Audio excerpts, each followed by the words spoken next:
Áudios gratuitos da Constituição Federal, Códigos Penal, Processo Penal, Civil e Processo Civil, Leis Complementares e Ordinárias, só aqui, Direito em Áudio. Inscreva-se! Subseção 2. Da renda mensal do benefício. Artigo 33. A renda mensal do benefício de prestação continuada que substituir o salário de contribuição ou rendimento do trabalho do segurado não terá valor inferior ao do salário mínimo, nem superior ao do limite máximo do salário de contribuição, ressalvado o disposto no artigo 45 desta lei. Artigo 34. No cálculo do valor da renda mensal do benefício, inclusive o decorrente de acidente do trabalho, serão computados: 2 pontos. Inciso 1. Para o segurado empregado, inclusive o doméstico, e o trabalhador avulso, os salários de contribuição referentes aos meses de contribuições devidas, ainda que não recolhidas pela empresa ou pelo empregador doméstico, sem prejuízo da respectiva cobrança e da aplicação das penalidades cabíveis, observado o disposto no parágrafo 5º do artigo 29-A. Inciso 2. Para o segurado empregado, inclusive o doméstico, o trabalhador avulso e o segurado especial, o valor mensal do auxílio acidente, considerado como salário de contribuição para fins de concessão de qualquer aposentadoria, nos termos do artigo 31. Inciso 3. Para os demais segurados, os salários de contribuição referentes aos meses de contribuições efetivamente recolhidas. Artigo 35. Ao assegurado empregado, inclusive o doméstico, e o trabalhador avulso que tenham cumprido todas as condições para a concessão do benefício pleiteado, mas não possam comprovar o valor de seus salários de contribuição no período básico de cálculo, será concedido benefício de valor mínimo, devendo esta renda ser recalculada quando da apresentação de prova dos salários de contribuição. Artigo 36. Para o segurado empregado doméstico que, tendo satisfeito as condições exigidas para a concessão do benefício requerido, não comprovar o efetivo recolhimento das contribuições devidas, será concedido benefício de valor mínimo, devendo sua renda ser recalculada quando da apresentação da prova do recolhimento das contribuições. Artigo 37. A renda mensal inicial, recalculada de acordo com o disposto no artigo 35, deve ser reajustada com a dos benefícios correspondentes com igual data de início e substituirá, a partir da data do requerimento de revisão do valor do benefício, a renda mensal que prevalecia até então. Artigo 38. Sem prejuízo do disposto no artigo 35, cabe à Previdência Social manter cadastro dos segurados com todos os informes necessários para o cálculo da renda mensal dos benefícios. Artigo 38-A. O Ministério da Previdência Social desenvolverá programa de cadastramento dos segurados especiais, observado o disposto nos parágrafos 4º e 5º do artigo 17 desta lei, podendo para tanto firmar convênio com órgãos federais, estaduais ou do Distrito Federal e dos municípios, bem como com entidades de classe, em especial as respectivas confederações ou federações. Parágrafo 1º. O programa de que trata o caput deste artigo deverá prever a manutenção e atualização anual do cadastro e conter todas as informações necessárias à caracterização de condição de segurado especial. Parágrafo 2º. Da aplicação do disposto neste artigo, não poderá resultar nenhum ônus para os segurados, sejam eles filiados ou não às entidades conveniadas. Parágrafo 3º.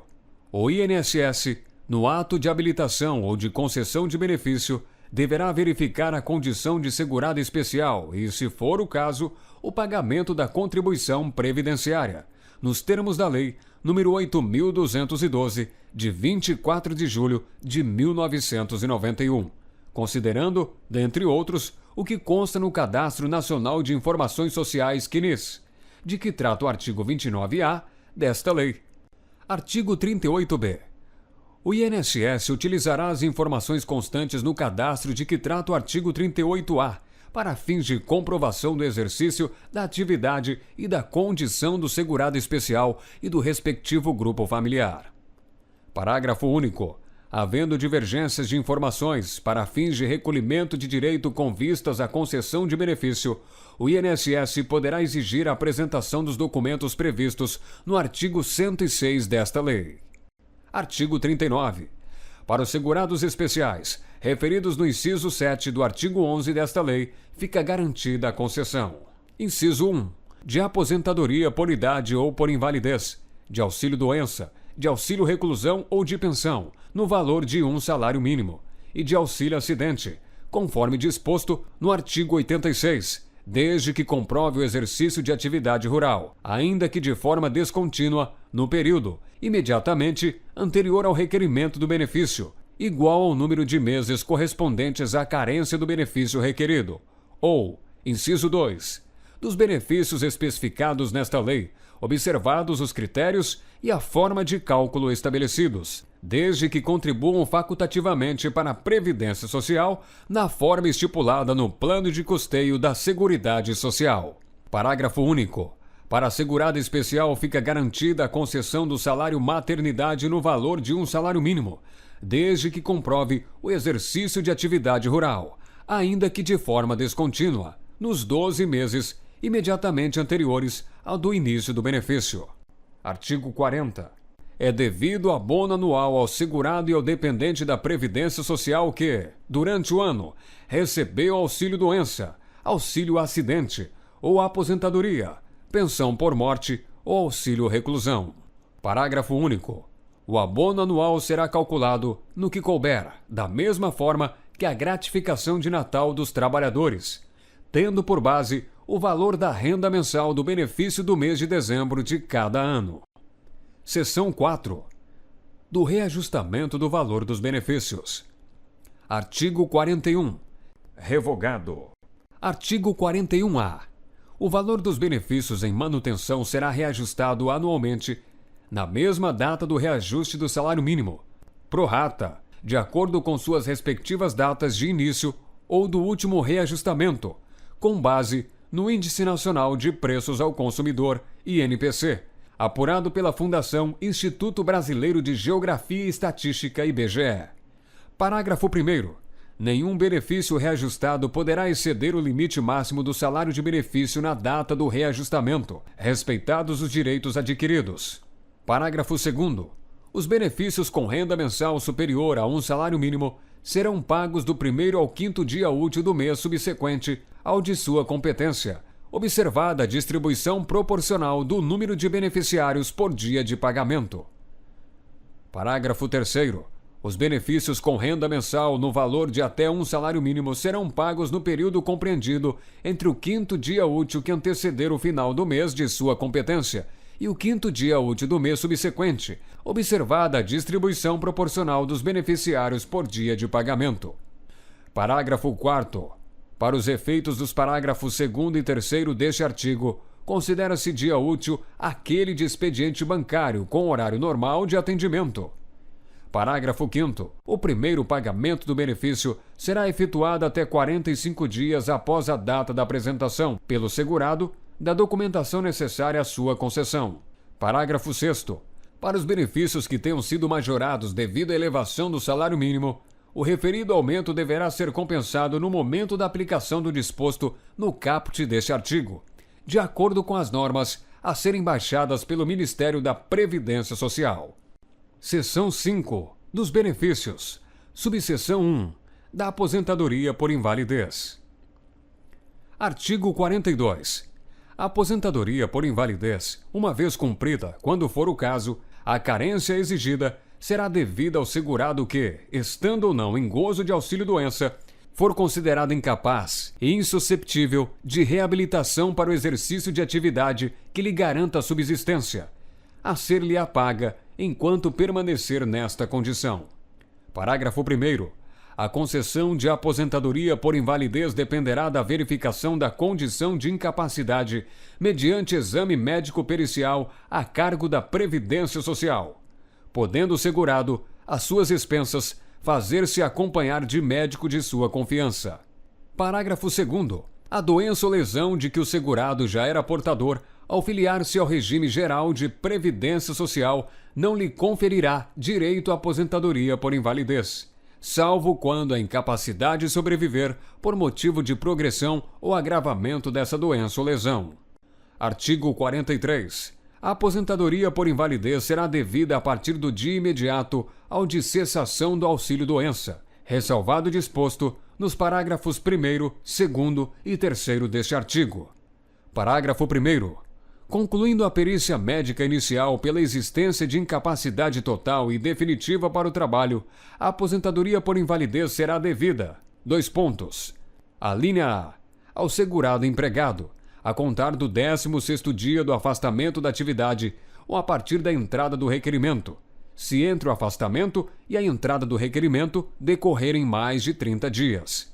A linha B. Ao segurado empregado doméstico, trabalhador avulso, contribuinte individual, especial e facultativo, a contar da data do início da incapacidade ou da data da entrada do requerimento, se entre essas datas decorrem mais de 30 dias. Parágrafo 2º. Durante os primeiros 15 dias de afastamento da atividade por motivo de invalidez, caberá à empresa pagar ao segurado empregado o salário. Parágrafo 3º. Revogado. Artigo 44. A aposentadoria por invalidez, inclusive a decorrente de acidente do trabalho, consistirá numa renda mensal correspondente a 100% do salário de benefício, observado o disposto na seção 3, especialmente no artigo 33 desta lei. Parágrafo 1º. Revogado. Parágrafo 2º. Quando o acidentado do trabalho estiver em gozo de auxílio-doença, o valor da aposentadoria por invalidez será igual ao do auxílio-doença se este, por força de reajustamento, for superior ao previsto neste artigo. Artigo 45. O valor da aposentadoria por invalidez do segurado que necessitar da assistência permanente de outra pessoa será acrescido de 25%. Parágrafo único. O acréscimo de que trata este artigo, A linha A. Será devido ainda que o valor da aposentadoria atinja o limite máximo legal. A linha B. Será recalculado quando o benefício que lhe deu origem for reajustado. A linha C. Cessará com a morte do aposentado, não sendo incorporável ao valor da pensão. Artigo 46. O aposentado por invalidez que retornar voluntariamente à atividade terá sua aposentadoria automaticamente cancelada, a partir da data do retorno. Artigo 47. Verificada a recuperação da capacidade de trabalho do aposentado por invalidez, será observado o seguinte procedimento. Inciso 1. Quando a recuperação ocorrer dentro de 5 anos, contados da data do início da aposentadoria por invalidez ou do auxílio-doença que a antecedeu sem interrupção, o benefício cessará. A linha A.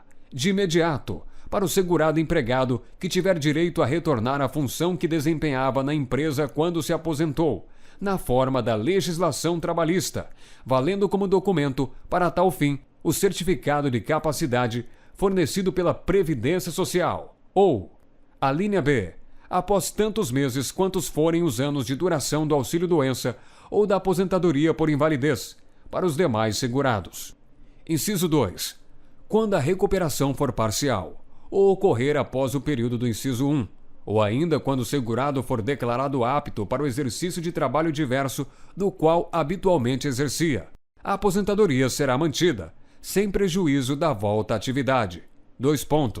A linha A. No seu valor integral, durante 6 meses, contados da data em que for verificada a recuperação da capacidade. A linha B. Com redução de 50%, no período seguinte de 6 meses. A linha C. Com redução de 75%, também por igual período de 6 meses, ao término do qual cessará definitivamente. Ainda não se inscreveu? Então pare de perder tempo. Inscreva-se já. Compartilhe essa ideia. Acesse www.direitoemaudio.com.